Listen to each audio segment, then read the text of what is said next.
Let's take a look at problem 1.38. A 1 liter bulb and a 1.5 liter bulb connected by a stopcock are filled respectively with argon at 0.75 atmospheres and helium at 1.2 atmospheres at the same temperature.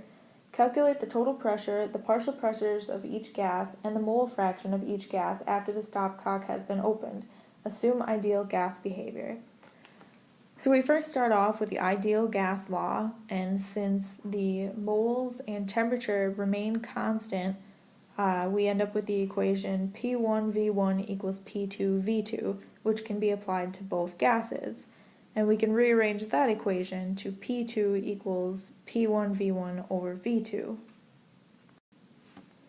First, we can find the final pressure for argon by plugging in its initial conditions and the final volume, which is 2.5 liters, because we have 1 liter and 1.5 liters for a total of 2.5 liters. And we end up with a final pressure for argon of 0.30 atmospheres. We can do the same thing for helium then, and we end up with a final pressure of helium of 0.72 atmospheres.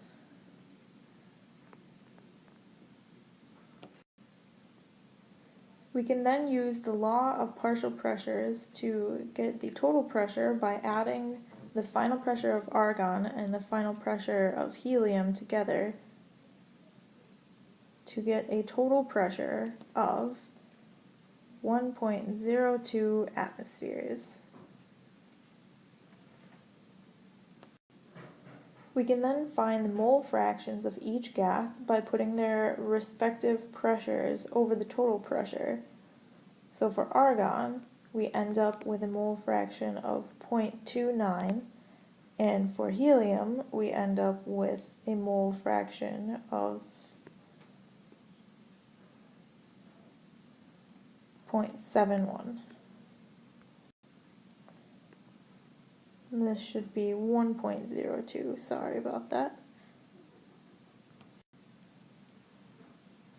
So there we have the final pressure of each gas, the total pressure, and the mole fractions of each gas.